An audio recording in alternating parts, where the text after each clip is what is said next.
Yo, Culture Confederates! So happy Friday, welcome back to the channel. It's another weekly Weird World News Day episode.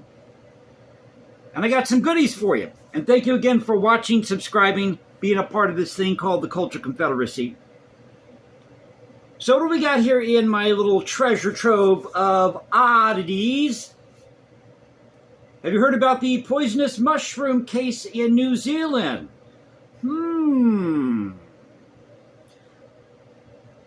So this is over at Sky News. What we know from mushroom poisoning trial. Death cap traces in dehydrator, faked cancer and accused in tears. Erin Patterson has pleaded not guilty to the murder of her parents-in-law and an aunt who died days after she served them a beef Wellington for lunch.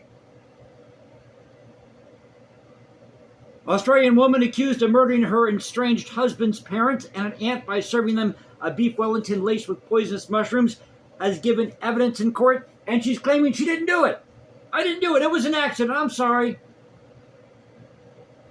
Mother of two, Erin Patterson, 50, is charged with the 2023 murders of her former parents-in-law, Don and Gail Patterson, both 70, and Gail Patterson's sister, Heather Wilkinson, 66, along with the attempted murder of Reverend Ian Wilkinson, Heather's husband. Oh, this is so juicy. Now, as I mentioned, Patterson denies all the charges, claiming the deaths were a terrible accident. The prosecution alleges she served guests the meal knowing it contained deadly death-cap mushrooms, also known as Amanita phalloides, I believe it is. Someone can correct me in the comment section below. Someone can pronounce me. There you go. You can pronounce me all you want. Hey, these are one-take videos. We do it as is. And did you hear about the two alligators that were removed from pools in Florida in a single day? This is over at UPI. So it says here, the Martin County Sheriff's Office shared video on social media of Deputy Don Ferris and Sergeant Crystal Nash working with professional trapper Matt Hines to remove a 7-foot gator from a pool at a Pinecrest Lakes home in Jensen Beach. I guess these gators just couldn't take the heat. The Post said the party crasher was completely unfazed by its unexpected audience. Now, I'm from Florida, so this is a common occurrence. You always have gators that either cross the road or they get in people's pools. So we got that out there. What else is on the list here? Oh, yes, little morbid curiosity happening in Spain. Again, over at Sky News. Display of saints' remains draw huge crowds, but Bishop says it encourages morbid curiosity. Catholic worshippers traveled to Alba de Tormes, to view relics of St. Teresa of Avila, a 16th century religious reformer. It says here, tens of thousands of people have flocked to see the remains of her revered Spanish saint more than 440 years after her death, prompting debate over whether such displays should be encouraged. Morbid curiosity. So we got that going on over in Spain. Then we got the New York Times, this fallout with Elon Musk and Donald Trump. So the New York Times is giving advice to Elon Musk on how to handle the situation with Trump. It's out of the article here. 8 ways Musk and Trump could inflict pain on each other. But this is more encouraging Elon Musk here. And some of these suggestions include wield his billions against Mr. Trump, his allies, and his agenda, use social media as an irritant, and drag Mr. Trump into controversy. Basically the same playbook that they've used before. New York Times, there's nothing new here. You did this back in 2024. You did this back in 2017, 2018. Remember Charlottesville? And for those of you who are watching in Japan, see, I can't even talk today. For those of you okay, we're just going to start the video over. For those of you in Japan, I got it right. For those of you in Japan, a Japanese graphic novel artist and psychic has foretold of a major disaster. This is at the New York Post. They'll befall Japan in 2025, and people are so spooked by this that they're canceling their summer vacation.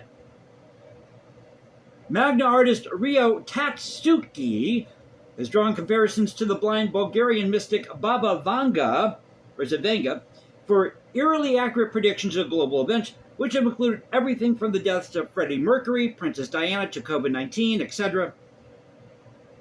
But her latest prediction, which was outlined in the 2021 edition of her best-selling comic, The Future I Saw, she predicted a calamity happening on July 5th of this year, although she didn't give any specifics of what that calamity would be. So we got people canceling their summer plans in Japan because of this psychic's prediction of calamity coming to Japan. Some major event happening here on Earth, July 5th. Get worked up here. And did you hear about the moment of silence for the Bulgarian ball player that wasn't dead? Here's one for you. Tells you who your friends are. Bulgarian football club, Arda Karzadkali, I think it is, apologizes after holding minutes silence for a former player who is still alive.